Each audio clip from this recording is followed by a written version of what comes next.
last season on the show, I made a bet that Kim and Kanye's marriage wouldn't last longer than 72 days.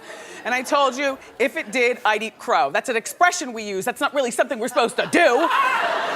But I lost the bet, so here to cook up some crow is gourmet chef Kevin Burrows. Kevin, welcome to the show. Do people really eat crow? People really do eat crow. There are actually clubs in the United States of people that hunt and eat crow and put up recipes online.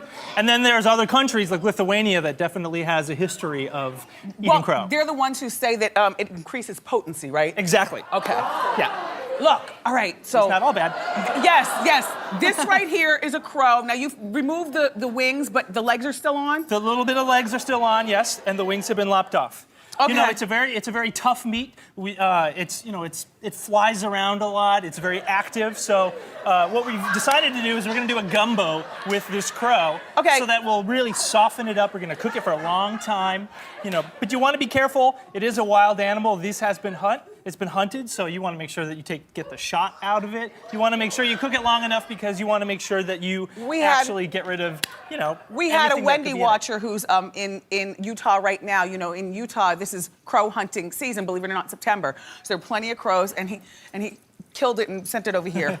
So what we're going to do is we're going to try to add as much flavor into this as we can. First of all, I've actually rendered out bacon, hardwood smoked bacon. Thank you. Everything tastes better with with bacon. Flavor. I've taken the bacon out, and right now I'm frying off one of the breasts. We want to get a little brown on this. Now hold on, because I thought they said crow is too tough for grilling or frying. It is. Okay. We're giving it an initial cooking here, just so that we can give it some extra flavor when it actually cooks long and slow. Thank you. This bacon fat will be part of our roux, our thickening agent. So we then add into this equal parts of flour, and we're going to cook that long and slow until we get a really nice mahogany color to it. This is going to be our thickening agent. Now to this, at this point, we're going to add in all of our aromatics. The Southerners call the Holy Trinity. That is onions, peppers, and celery. Yes. We're going to mix that really well. We're going to coat everything. How long did you cook this? This has been cooking for 4 hours. Okay. Long and slow. So it should be tender and delicious. It should be tender and delicious. And it actually is. We're gonna add in some garlic into this. We're gonna let that cook for a while. And then once that's actually softened up and sweated, then we're gonna add in all of our flavor components. Is this okra? That is okra. That's my worst vegetable, but... You know what? But you know what?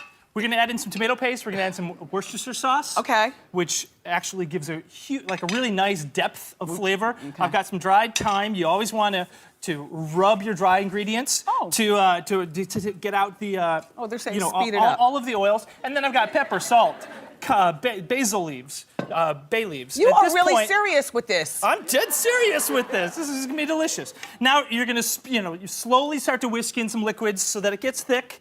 And at that point, this is what we're left with. And then we're going to add in our meats. We're going to re-enter the bacon and all of our crow meat that we've actually already cooked off. You didn't even cut the crow breast up. Is it just going to fall apart? I'm going to cut it up eventually. Okay. Okay, so we're going to slow cook this for at least an hour. Okay. And then eventually we're going to add in like stewed tomatoes. This is actually pickled okra that I've cut up. I've rinsed it off, so it's not quite as pickly, but it's going to add a nice tang. Okay. We're going to let that cook for another like 2 or 3 hours until it's tender. To it. And at this point, we're just going to add in some filet powder, which is traditional with it's dried sassafras. It's been ground up. Sassafras? Yes, sassafras. Okay. And we're going to add some green onions. And at this point, we're ready to eat your crow, Wendy. Oh, wait. They gave me a nice big container. We got it.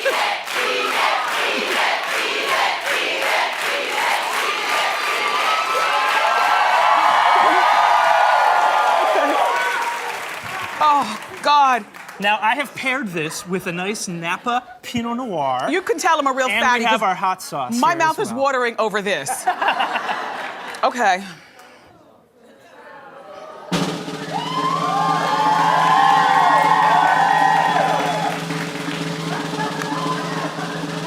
It's got a nice consistency. Yeah.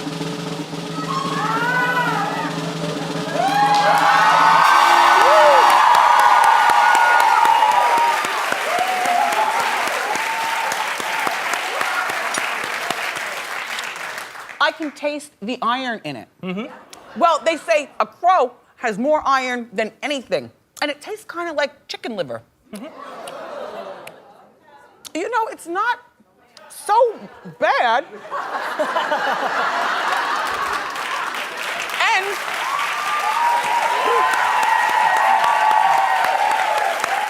I forgot to use the hot sauce. Well, there you go. I'm a woman of my word. Absolutely. Thank you, Kevin, for stopping by. Just because they're still married doesn't mean they're happy. We're watching you for the next 73 days, Kardashian West. You want the recipe? Go to wendyshow.com.